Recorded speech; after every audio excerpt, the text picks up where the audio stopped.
Okay, hello everyone. Welcome back to Global Millennial MUN, the 2021 MUN School Batch 4.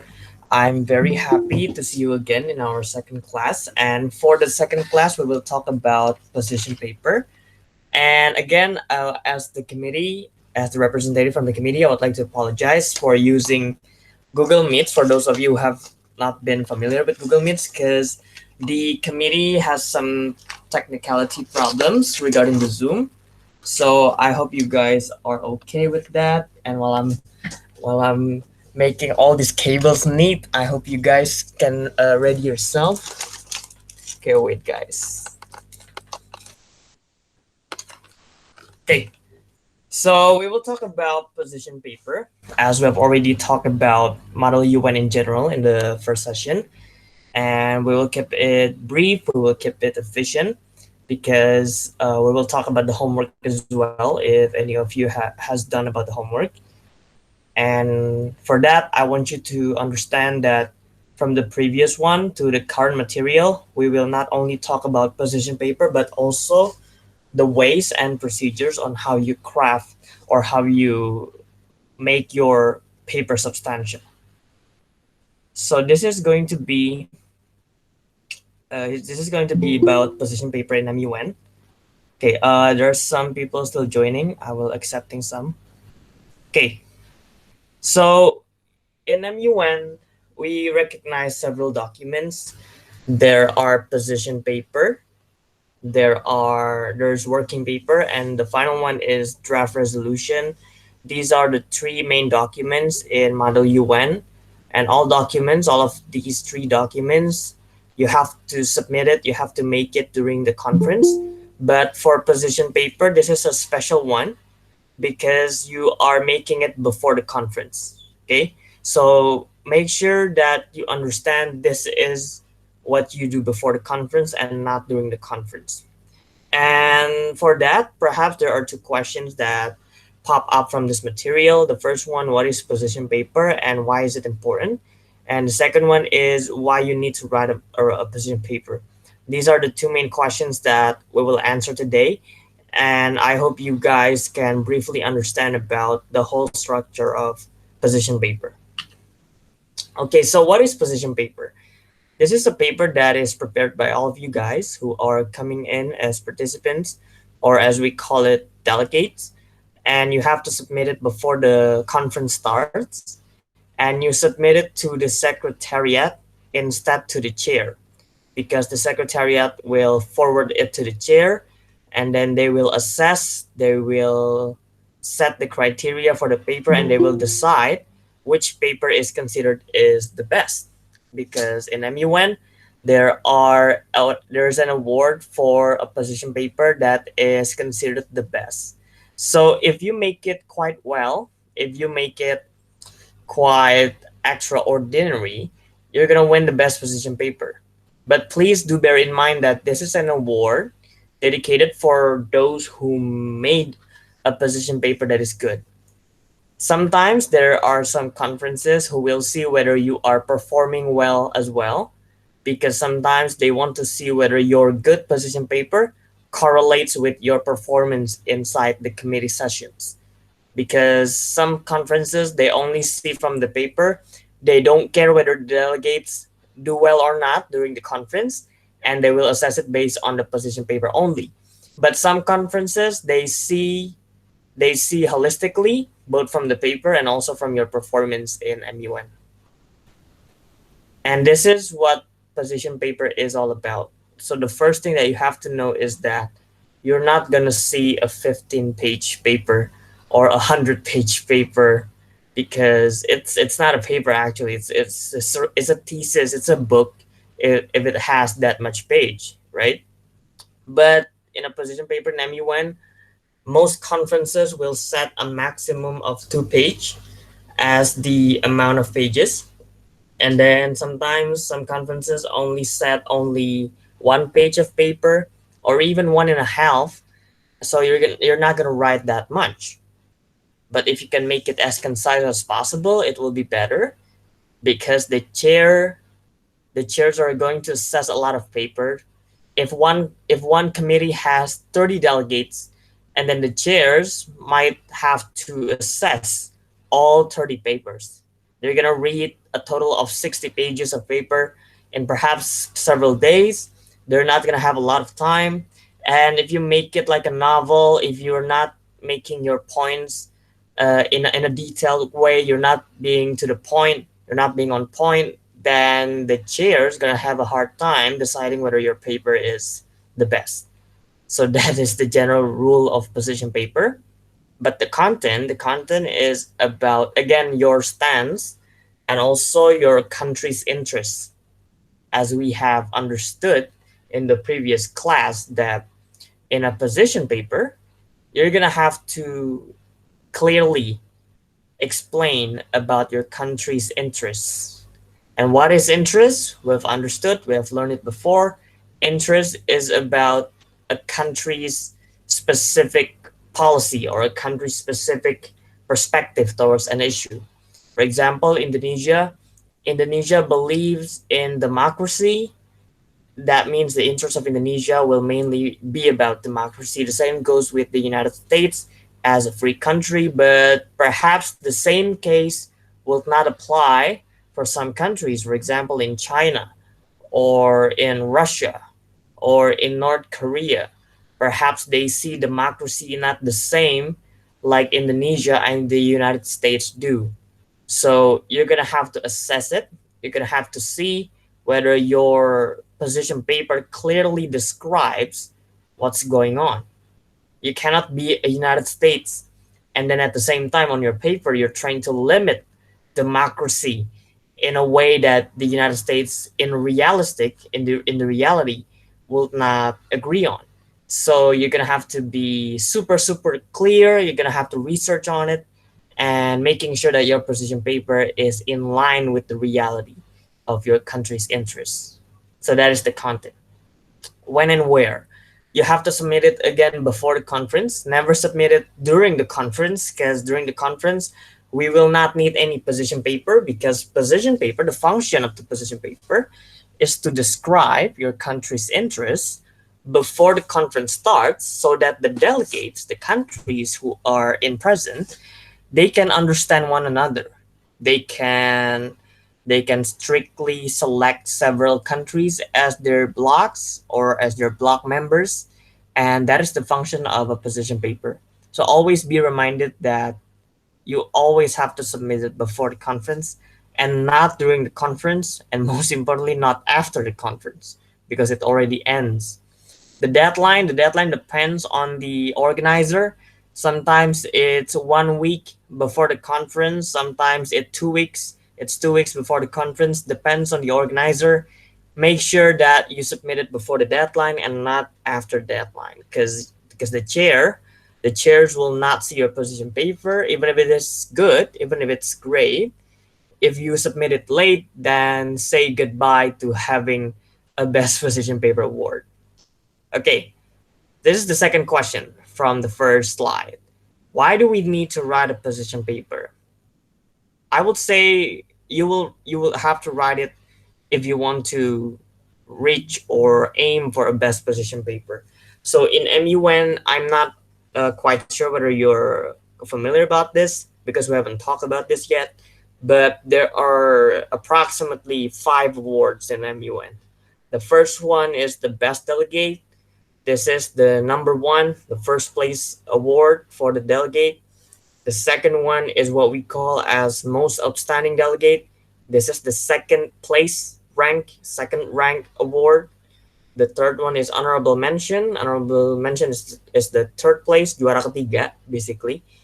And then the fourth one, we have verbal commendation. This is the fourth rank. And the last one is the best position paper. This is an award, bukan juara 1, 2, atau 3, but this is an award basically saying that your position paper is the best. So four awards for your performance in MUN during the conference, and 1 award for your position paper that is submitted before the conference. Okay, so perhaps we will talk it in other meetings, but in general, the award is an honor that is given to delegates who work well, who perform well and who dedicate themselves more than the other delegates did. But don't worry, awards are just awards. They're not something that you have to aim, because apart from being a competition, MUN is also a place to have fun. So always have fun in MUN, because I've been in that moment where my aim is just only to have fun, and it feels so great because I get to know a lot of people, right? And these people that I knew 2 years, 3 years ago are my partners today in organizing something. Perhaps the some of my friends in MUN, they become a partner of me in the same internship experience. They become a partner of me in the same project that we're doing together. So always aim for the long term, always aim for the long shot, because it matters more if you search for that instead of just the awards only. Okay, that's the first one. The second reason is to help you understand. So if you want to survive MUN for usually 2 days, 3 days, I would say 3 days. If you want to survive in 3 days in MUN conference, in an MUN conference, a position paper will be something that helps you so much, because you're not gonna be always remembering stuff about your country, right? You're gonna have to look at something to refresh your mind, and position paper is your way to do it. So it will help you map your national interest, your solution, your proposed solution, your background issue. It's going to be really, really good to have a position paper instead of not having a position paper. Some conferences will not put a sanction for you if you don't make a position paper, since you've already paid as well. Since you've already paid to the conference, they probably don't care whether you submit it or not. But I would say some conferences would have a different policy on that. Perhaps they want they want to be strict on this, and they're not going to let you go to the conference if you don't make a position paper. So I would suggest you to make one and submit it before the conference. Okay, so this is the structure. Okay, everyone, since we're using Google Meets, and then while I'm sharing my screen, I cannot see your faces, guys, and I don't know whether someone is asking or raising their hand. So if anyone wants to ask a question, just cut me during the talk. It's okay, and then unmute your mic. Just ask me a question. I will answer it right away. Okay. Okay. So the first structure is the topic background. This is how you describe a position paper in an efficient way, because without having a background, it's going to be hard for you to focus on the important things.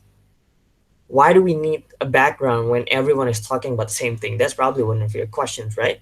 Why do we need a background while everyone is talking about the same topic?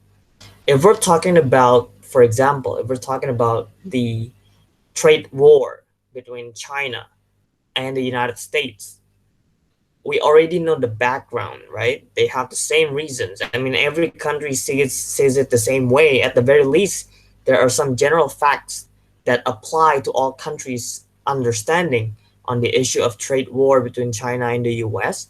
Why do we need still a background?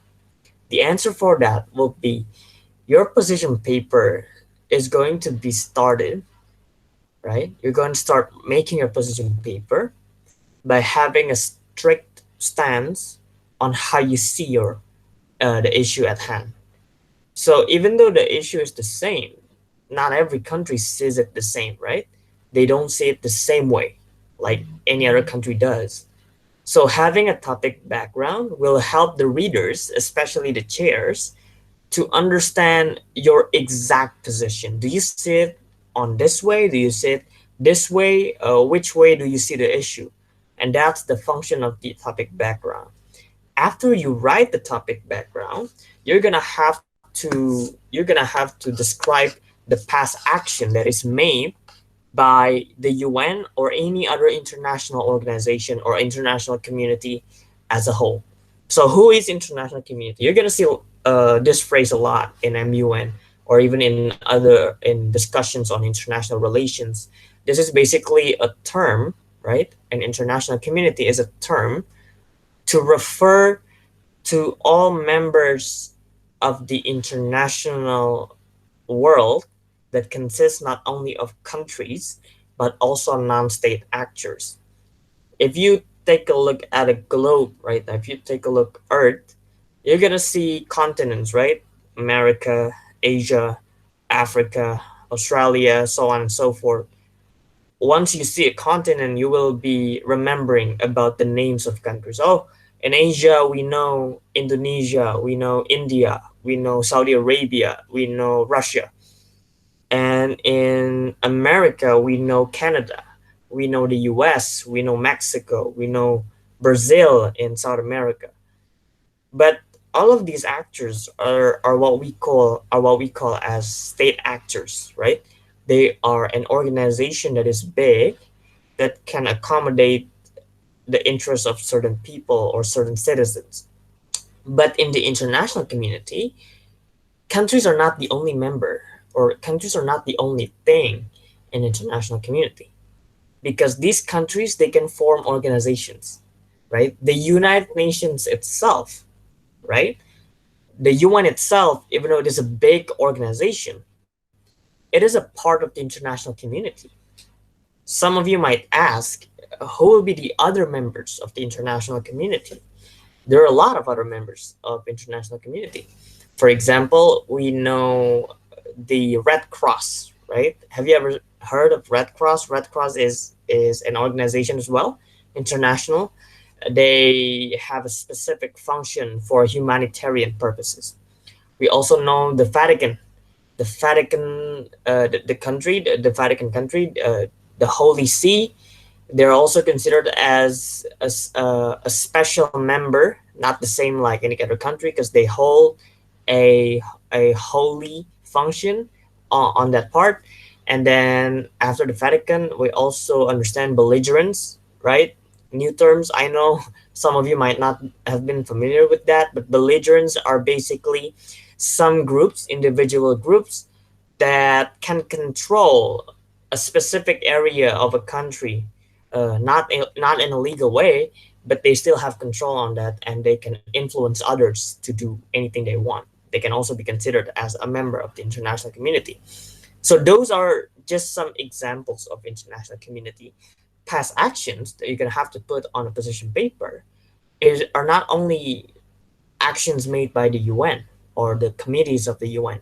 You can also put actions made by regional organizations or non governmental organizations or multinational companies like Apple, like Facebook, like Amazon. These are big companies, right? These are companies that operate transnationally. They operate in almost every country in the world, and they can do anything, and they can influence something to happen. And the boundaries between countries do not refrain them from doing so. So these are the actions that you're gonna have to talk. For example, you're talking about the rights of data privacy, right, in the international organization, and then on your position paper, you're talking about how lenient Facebook is to the regulations, and how we don't have any regulation to restrict Facebook from having such freedom in controlling our privacy. You can also do that in your past action. It will be very good. So those are best actions. A lot of things that you have to understand, but basically this is what you have to analyze, and then see the bad things from what have been done, and then you're gonna change it into something good. So if something that is done in the past, if something was done in the past and it's good, it was already good, it's not something that you have to change, right? Perhaps you're just gonna have to keep it or even improve it in the future. What you have to okay guys, sorry for the reminder sound. So what you have to analyze is the loophole of the past actions that are made by these members. So if you see that the United Nations did something about climate change, for example, in 2015, they did something about climate change. They wanted to combat climate change, but what they did on that part is not actually something that resolves the climate change issue. And then in 2021, on your position paper, you want to write that these are the things that the United Nations has not done, and these are the things that the United Nations has to improve. And you're gonna have to make it in a sentence, in a paragraph, using your own country's perspective, your own country's glasses. So we can talk about country stance after it. Country stance is how you research your country's, again, interests and position or policy or perspective or point of view. A lot of things about country stance. Basically, it's how your country sees something. Or is your country pro on this issue? Is your country not pro on this issue? Is your country supporting this? Is your country not supporting this? There's a lot of questions that you're gonna have to answer once you write your country stance part. Okay, we can go to the final part, which is solution. This is basically the crown of your position paper. The chair will not care whether you're good in describing your background or action or stance if you don't have a solution to describe, right? You can be so critical, right, about a certain issue. Oh, I don't think that this issue should be handled this way. I think it should be handled this way. But then when you're asked a solution, right, about a solution, okay, I can see that you don't agree with this. You have a point of view on this issue like this, but how do you want to solve it? What kind of solutions that you're offering to us to solve the issue? And these are something that most delegates will not be able to do because they are too focused on describing the issue and not describing the solution to solve that issue. So in a position paper, please be reminded that solution is the crown, right? Remember this, solution is the crown. The better the crown is, the better the position paper will be. Okay, so make sure that you propose solution that can solve something instead of just describing the issue. Again, this is a position paper. Where is your position on this? And where is your solution on this position? Okay, so that's how you structure your paper. Okay, so what makes a good position paper? You can make any position paper, but not everyone can make a good position paper, right? Since the award itself is only awarded for the best position paper and not a mediocre position paper. So the first thing that you have to know is how you be on track, how you follow the mechanism. If the committee says 2-page maximum, then you have to follow 2-page maximum. Don't give a 5-page position paper. If you are told to be comprehensive, if you are told to have a policy, a background, a solution, then have all of that on your position paper and don't omit any one of those parts. The third thing is that you have to be precise. Don't make a novel, don't make a book, don't make a newspaper. Make a position paper that is comprehensive, that is on track, and most importantly, that is precise. It can give clear mechanisms, clear point of view, clear way of thinking on how you solve a certain issue. That's how you make a good position paper. Intinya, on track, lengkap, to the point. Itu aja sebenarnya. So when you're doing a research, you're gonna have to research a lot of things, right? The first thing that you have to research is the profile. Jadi ini profil negara kalian itu seperti apa? You have to understand your country. You're gonna have to understand your country's position as well. And most importantly, you're gonna have to understand your country's policy on a certain issue and how you think your country will most likely react on a certain issue. So this is how you describe it of your profile country. Second thing that you have to research is the status.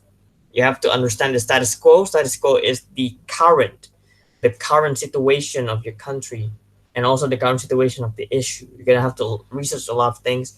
Again, you're gonna have to next research about the past actions and then past convention and then the policy, the current policy that is taken by your country, how your country is currently handling the issue and how you think your country will change the policy in order to combat the whole issue. Perhaps your country's policy is only to combat the issue that is going on your land and not on the international land or in other countries. So you have to decide how you will move your actions or how you will transform your policies in order to adapt to the policy or to the current issue that is currently going on. The last one, again, the crown of the position paper, the jewel, is the solution.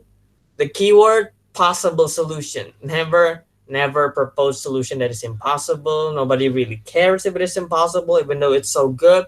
Only propose those solutions that are possible. Okay, build comprehensive solution. So this is how you make a comprehensive solution. Just like what you learned in elementary school, 5W1H, 5W1H. Basically, this is how you do everything, right? The first one is what kind of solution that you want to propose, and what reasons that you think can make the solution happen, and a lot of other what's. Basically, you have to have a lot of what's, and then you can move on to the why. Why do you think that this solution is urgent? Why do we need the solution? Why do we have to listen to you instead of listening to the United States, or listening to the United Kingdom, or listening to Australia? Why do we have to listen to your country's perspective? That is a big question, I know. And you have to enter it in your position paper. You have to be confident in MUN, because if you're not, then how are you going to sell your solution? How are you going to sell your perspective on a certain issue if you cannot even convince yourself? That's the why. The where is basically how you think the solution will happen in a certain place. Do you think that the solution should be conducted internally in every country, or do we have to have a framework of international collaboration? This is how you answer it. This is how you answer where. The next one is when. When are you going to implement it? Is it going to be implemented tomorrow, next year, next month? You have to be very comprehensive on this. The next one is who. Who will be responsible? Who will take the lead? Will the United Nations take the lead, or do you think every country should have their own jurisdiction on this? Just have a specific committee, special committee that will coordinate all of this? You're gonna have to decide it on the who part. The last one is the how. How will you do it? How will you make sure that this solution happen? That's all the questions. Yeah, these are the all the questions that you have to answer in order for you to build a comprehensive solution. My special tips, well, not mine, but the committee's special tips will be to become two things. The first one is out of the box. Make sure you're creative, guys. Make sure to be someone that is innovative, propose solutions that have never been done before, propose solutions that have never been conducted before. You're gonna have to be out of the box, research more in order to do it, and then you will receive fresh ideas from the research. Or if you cannot be someone that is creative, if you cannot be innovative, just take a look at the past actions, do the same thing, but perhaps add some new things on it. For example, in order to fight COVID-19, everyone is proposing to have a vaccine and then distribute the vaccine. Your solution can be that too. You can copy the solution, but in order for us to be innovative, you can somehow modify the solution. For example, you're proposing for us to have vaccine, but you're proposing that the vaccines are only distributed to those who are the most vulnerable. And for those who are never tested positive for COVID-19, they should not be vaccinated. For example, I'm just saying, for example, and then they should be staying at home or working from home until everyone is vaccinated. You can also propose something like that. So don't only propose vaccination only, but propose a variation of that solution. That's how you become out of the box. Well, don't use it because I've already said it. Now, no longer out of the box. We can go to the second part, enrich your data. This is how you learn about your data. Make sure to use the most updated data, right? Don't use data from 2000. Don't use data from 1800 something, because probably it's no longer relevant. Only use the most updated ones. Make sure it's super new. 2 years, 3 years ago would be better. When it comes to news, perhaps 1 year maximum will be the maximum cap for you to enrich your data, and it will be an advantage for you if you can keep up with the most updated data. And if someone is saying something really good solution and everything, but then when you see on the data that backs the solution, you see that the data is no longer relevant, you can just attack that part and say that your data is no longer relevant, thus your solution is no longer relevant as well. You can also say that. Those are just some tricks for you to combat arguments or debates during MUN. So, oh, okay, it's the final part. Okay, so thank you guys. Those are the material for today. I hope you guys can understand about position paper, and I hope it's not too hard. And we can perhaps have a question and answer session. Anyone wants to ask a question, you can ask it right away. Or perhaps you want to use the chat box part. It's also okay. If not, we can talk about the homework. Um, okay, Gina, sure thing. You can ask. You can unmute yourself. I want to ask, where can we find a good example of position paper? Like, is there any references that you can suggest? Okay, thank you, Gina, for the question. So yeah, there will be a lot of sources where you can find a best position paper. I would say I don't know if this website is still there, but I hope it's still. It's called bestdelegate.com. It's very sangat-sangat ambis ya namanya. But this is the website where I find a lot of position paper archives. I think they have some position paper available. You can click this on the chat box. This is the link. If I'm not mistaken, they have these kind of archives or position paper. But don't worry, we will share an example of position paper for all of you guys. I will also share mine that won best position paper back in 2018. I hope it helps. And yeah, I will post it and I will share the link after the meeting. Okay, Martin, sure thing. Uh, I wanna ask, can you give us tips how to find innovative solutions? Okay, thank you Martin for the question. This is really good. Jadi kalau kita ngomongin, gue pakai Indonesia aja. Jadi kalau kita ngomongin solusi yang inovatif, kadang kan kita mikir, is there even really an innovative solution? Bukannya kebanyakan tuh udah kepake ya, bukannya kebanyakan tuh udah ada gitu kan. How do we become innovative, right? How do we search for innovative solution? Menurut gue caranya adalah dengan jadi ini aja ya. Kita pakai cara modifikasi aja sih. Karena kalau bener cari-cari yang benar-benar baru, it's gonna be very hard, especially buat buat MUN yang isu-isunya itu super super multifaceted ya. Multifaceted tuh nggak bisa dilihat dari satu perspektif aja gitu. Contoh misalkan perspektif COVID-19, meskipun ini urusan kesehatan kan ini kan juga ngomongin urusan moral, urusan hukum juga ada, keamanan, urusan sosial dan sebagainya. Jadi nggak bisa dilihat dalam satu hal aja gitu. Jadi how do we become innovative? And how do we make innovative solution? The answer would be kalian harus bisa benar-benar ya. Kalau diibaratin isu atau masalah itu sebagai sebuah bola gitu ya. Kalian tuh harus bisa ngebuat lobangnya itu sampai nembus ke belakang gitu. Jangan buat nyari di dalamnya tuh yang jelek-jeleknya tuh apa aja sih. Kalian harus nyari benar-benar sampai ke dalam-dalamnya. Kalau bisa tembusin sampai belakang. Biar kalian tuh bisa nyari apa sih nih yang belum dikerjain sama satu dunia nih, urusan COVID nih misalkan, urusan COVID kok kayaknya kita udah ada protokol ini itu, udah PSBB ini itu, udah ada vaksin OTW juga, udah beberapa divaksin, tapi kok kayaknya kasus masih nambah-nambah aja gitu. Apa sih yang belum dikerjain sama satu negara ini gitu atau satu dunia ini? Apakah kita sebodoh itu sebagai suatu komunitas internasional buat nggak bisa nanganin ini? Padahal kita punya resource, punya teknologi dan sebagainya. Nah itu harus kalian benar-benar pikir tuh. Jadi selain dari hasil riset, kalian juga bisa pakai hasil pandangan kalian sendiri juga gitu. As a country tapi ya, as a country misalkan country kalian, country yang udah lumayan oke nih fasilitas kesehatannya itu bisa juga kalian pakai juga tuh cara-cara seperti itu. Gitu sih Martin biasanya. I would say to be really really ini ya bahasanya really really holistic dalam melihat sesuatu. Oh ini bahasanya helicopter view. Jadi kalau melihat masalah tuh we have to use a helicopter view. Maksudnya apa?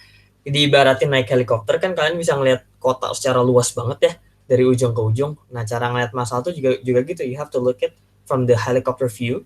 Jadi kalau kalian ngelihatnya cuman dari view mobil gitu ya, kalian tuh cuman lihat tuh benar-benar permukaannya aja gitu lah. Ini yang kelihatan mata gue tuh ya ya udah ini gitu kan. Misalkan gempa bumi nih, gempa bumi rumah-rumahnya rusak gitu kan, rumah-rumahnya runtuh karena kalian ngeliatnya dari mobil nih, dari Fortuner misalkan. Oh ya udah ini rumah-rumahnya rusak, kita benerin aja, kita kerja sama aja sama beberapa kementerian, kita benerin rumahnya selesai. Tapi pas dilihat dari helikopter ternyata bukan rumahnya aja yang rusak, tapi sungai-sungai itu bener-bener ambruk, jembatan ambruk, terus retak-retak semua. Kalau cuman rumahnya doang kan nggak bisa. Nah, that's how you see a problem. You have to see it from the very top place of something. Helikopter misalkan, itu harus kalian lihat tuh. Gitu sih Martin. I hope it answers the question. Bagus banget pertanyaannya dan semoga menjawab. I have one more question. Boleh, boleh. How to make solutions that consist 5W plus 1H and the karmas? I mean, how to connect both of it? Oke, that's a really good question, Martin. Gue jawab sambil gue share screen ya. Ini example of how you make a solution yang 5W1H tapi karmanya dapat juga. So, misalkan gini. Gue bikin tabel ya. Misalkan gini. Misalkan ini ya, what, where, why, who, when, or how. Terus karmanya misalkan dua nih, karmanya how you solve the issue. Misalkan how do you oh gini, misalkan isunya itu tentang COVID ya, umum aja ya, isunya COVID-19 nih. Terus kalian harus menemuin ini, what, where, why, who, when, how. Karmanya adalah how do you solve COVID as fast as before 2020 2022 starts. Nah, ini kan menarik nih. Terus karma yang keduanya adalah how do you solve COVID cases in remote areas. Nah, ini misalkan ini. Pertama kita what dulu nih, misalkan Martin melihatnya bahwa COVID ini itu nggak kelar-kelar karena ada satu policy yang belum dipakai sama negara-negara manapun, termasuk negara-negara maju kayak Amerika, Inggris, Australia, Jepang dan sebagainya. Nah, cara kalian melihatnya adalah kita cari solusi yang applicable for both countries, baik yang berkembang maupun yang sudah maju. Contoh misalkan COVID itu masih terus ada, terutama di daerah-daerah kecil ya, daerah-daerah tidak accessible, itu karena COVID itu sosialisasinya kurang. Nah, itu tuh misalkan COVID sosialisasinya kurang. Kenapa kurang? Nah, ini kan what-nya nih. Misalkan ini bagian isunya dulu deh, ini isunya dulu. COVID sosialisasinya kurang. Kenapa? Karena nggak semua tempat punya internet buat cari tahu update terbaru. Nah, ini why. Terus where-nya apa? Where-nya adalah tempat-tempat remote ya.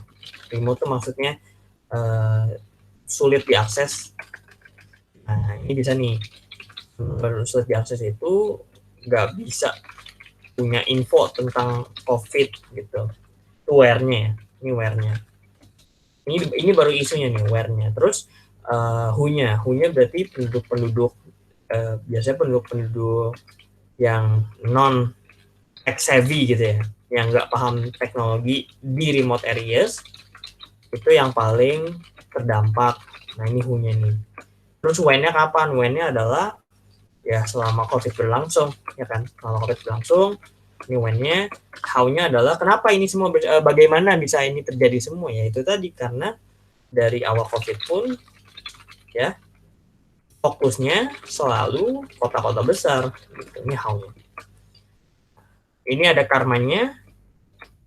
Ini ada karma kedua. Ini tentang isu ya. Sekarang kita jawab di sebelahnya.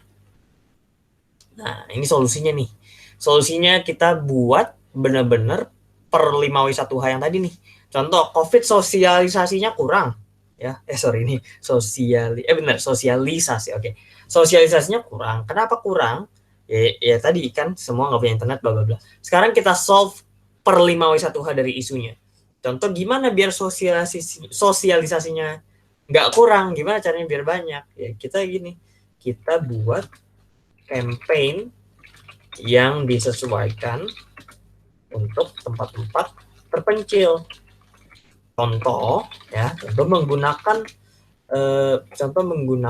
misalkan drone misalkan. Ini contoh aja drone. Terus kenapa nggak semua punya internet? Ya karena emang tempatnya terpencil. Terus gimana caranya biar semua punya internet? Ya berarti kita sediain wifi gratis. Nah, buat penduduk. Atau kan nggak semua belum tentu punya HP ya. Atau kita buat internet center nih khusus COVID. Nah, ini bisa juga. Terus where, tempat-tempat remote tuh nggak bisa punya info tentang COVID. Berarti kita hubungkan ya Pemda setempat di tempat tersebut dengan misalkan pusat informasi COVID di kota besar terdekatnya. Nah ini juga yang menarik nih. Ini menarik karena mungkin nggak semua ada. Penduduknya itu non tech savvy, mereka tuh nggak semuanya paham teknologi. Gimana cara biar kita paham, biar mereka paham teknologi? Oh, kita rekrut volunteer dari kota besar terdekat, ya, utamanya anak muda misalkan karena yang ngerti teknologi, anggap aja gitu, untuk jadi asisten selama masa campaign berlangsung. Nah ini udah mantep nih, udah mantep. Terus selama COVID berlangsung, ya ini kan berarti kan solusinya ini ya, membuat COVID tercegah gitu ya, tercegah orang udah terjadi, termitigasi misalkan. Terus terakhir dari awal COVID fokusnya selalu kota besar, ya udah kita ubah karena kota besar sudah cukup siap. Nah sudah cukup siap dengan COVID, ya kita ganti fokusnya jadi ke kota, jadi tempat-tempat terpencil. Nah, ini hasil 5W1H dari isunya, belum solusinya. Sekarang kita buat solusinya. Kira-kira solusi apa nih yang bagus? Oh, ternyata dari ini kita bisa buat misalkan judulnya ya, judul solusinya adalah misalkan karena kita melihatnya how do you solve COVID as fast as before 2022. Berarti kita melihat kita harus galang dana nih. Harus galang dana dari perusahaan-perusahaan gede nih yang duitnya bejibun selama COVID. Banyak kan perusahaan yang pas COVID justru malah makin banyak duitnya. Terus how do you solve COVID in remote areas? Berarti kita harus maksimalin, misalkan ya, maksimalin dana CSR perusahaan. Nah, ini mungkin ada yang nggak tahu, ini maksudnya adalah corporate social responsibility. Ini kayak semacam dana ini ya, dana bantu perusahaan lah.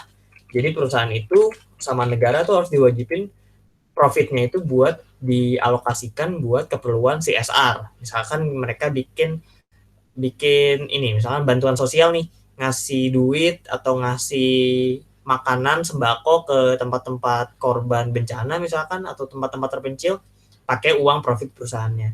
Nah, kita melihat daripada COVID ini CSR perusahaan tuh difokusin buat hal-hal yang sifatnya cuma ngebagusin image mereka aja, mending dipakai nih, disalurin dalam bentuk satu informasi yang terintegrasi. Misalkan kita judul solusinya jadinya adalah CSR Center ya. CSR Center for COVID in Indonesia. In Indonesian remote island. Nah, ini bisa juga nih. Kita pakai lagi 5W1H-nya nih. Ini kan orang cuman oke, ini center ini ya. Center ini CSR COVID. Maksudnya apa? Maksudnya adalah semua dana CSR selama COVID 50%-nya ya harus buat CSR center ini. Nah, ini terus remote areas-nya. Nah, ini where-nya. Remote areas-nya itu ditentukan berdasarkan data dari misalkan Kemendes, Kementerian Desa. Nah, misalkan ya.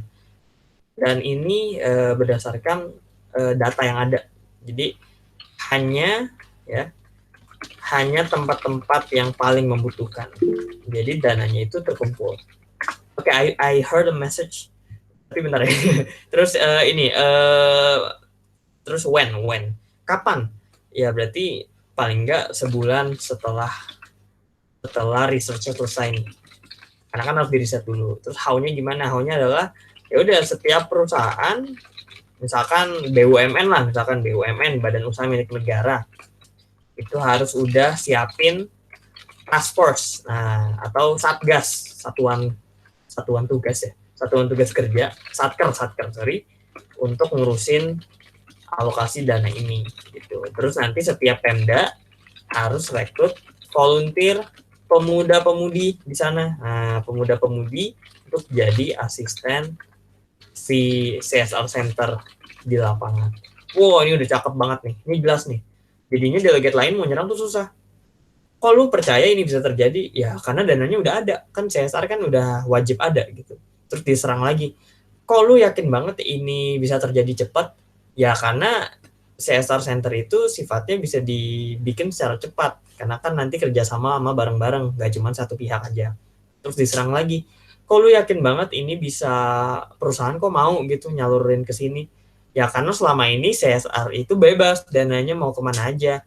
Kalau diwajibin ke sini kan nggak ngaruh ke perusahaan juga, malah jadi lebih bagus, public relation mereka makin bagus nih ke masyarakat, bantu COVID. Dan ini kan jadi win-win buat dua-dua masing pihak. Nah ini, this is how you make a solution. Ini gue simpen aja ya. Okay, wait. Jadi that's how you make a solution. Martin semoga menjawab. I'm gonna name the document solution creating framework. Ntar gue share di grup. Okay. I hope it's not too long. Jadi kalau ini intinya adalah kurang lebih seperti ini. Tapi ini kan kalau mau ribet ya. Kadang tuh di lapangan karena udah mepet waktu, kita nggak punya waktu buat kayak gini-gini. But kalau kalian bisa ini semua, ini jauh lebih baik karena kalian jadinya dari helikopter view nih. Kayak tadi gue nih, ini kan gue ngarang nih, baru tahu nih tadi banget pas Martin nanya. Ya udah, tapi gue pikir pelan-pelan nih. Oh, COVID tuh gini, isunya tuh gini, masalahnya tuh ini, yang udah di solve tuh ini, yang perlu di solve tuh ini. Nah itu, dan semuanya tuh harus di craft dalam satu framework yang rapi. Bisa pakai tabel, bisa pakai chart, apapun itu kalian harus bisa. Pokoknya bikin paper tuh kurang lebih seperti ini. Nanti hasilnya ya 5 poin ini nih yang gue kuningin ya, itu harus dibuat dalam paragraf yang menarik, memukau, dan juga bikin orang percaya gitu. So yeah, that's how you make a solution in MUN, kurang lebih gitu. Semakin banyak pertanyaan terjawab semakin bagus gitu. Oke, I hope it answers. Makasih. Ada yang nanya ya tadi apa enggak? Kalau ada yang mau nanya lagi boleh. We have 2 minutes left. Kalau ada yang mau bahas homework juga boleh. Misalkan after this nggak apa-apa karena udah sore. Nanti personal chat atau via group it's also okay. I want to ask. Yeah. About the data, can we use the data from social media as well, or we have to use the data from academic publication?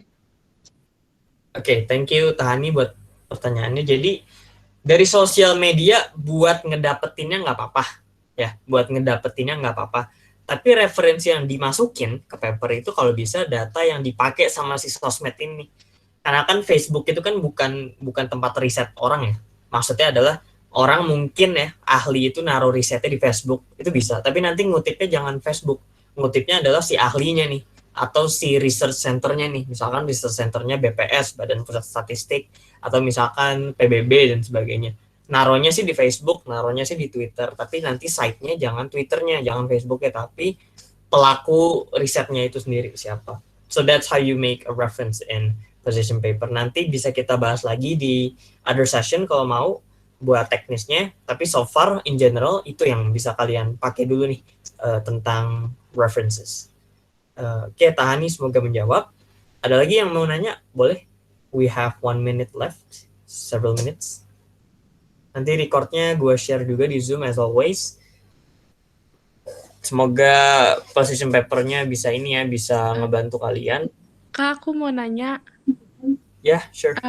Aku mau nanya, for the topic itself, does it have to be kayak topik yang worldwide gitu, kayak COVID-19, atau boleh yang kayak misalnya ada isu-isu di Indonesia gitu aku bahas? Kayak misalnya banjir Kalimantan gitu. Oke, thank you Samira buat pertanyaannya. Jawabannya boleh pakai banget, jadi nggak harus kayak isu COVID, nggak harus isu yang benar-benar kayak internasional banget. Isu sesimpel sampah di kabupaten atau kota dekat rumah kalian, so okay. Tapi yang penting ingat harus pakai perspektif negara ya. Misalkan pengen nge-solve pengelolaan sampah di sungai di Kalimantan, perspektifnya harus pakai negara nih. Jadi pakainya perspektif Indonesia, jangan pakai perspektif pemerintah kota Samarinda gitu, jangan, tapi harus Indonesia. Kenapa? Karena kita di MUN itu kan national ya, national country, dan kita itu harus think-nya like national country. Karena kalau kita sebagai pemerintah daerah itu beda lagi. Kalau pemerintah daerah itu kan mereka nggak punya knowledge mereka untuk punya affairs punya hubungan relasi sama negara lain di luar Indonesia itu kan mungkin nggak sebagus knowledge yang dipunya negara kita, pemerintah pusat. Jadi I would say bisa pakai isunya nggak apa-apa, but look at it from the perspective of Indonesia instead of pemerintah daerahnya. Gitu. Semoga menjawab, Syamira. Alright, thank you. Oke, ya sure. Kalau misalkan nggak ada lagi, I will close the session. Makasih yang udah datang. I will see you in the third session. Nanti kita voting lagi seperti biasa, record Zoom OTW. Dan terima kasih. See you guys. Sampai jumpa di next class ya. Dadah. Thank you semuanya. Thank you, Kak. Thank you, sir. Thank you. Thank you, Kak. Thank you.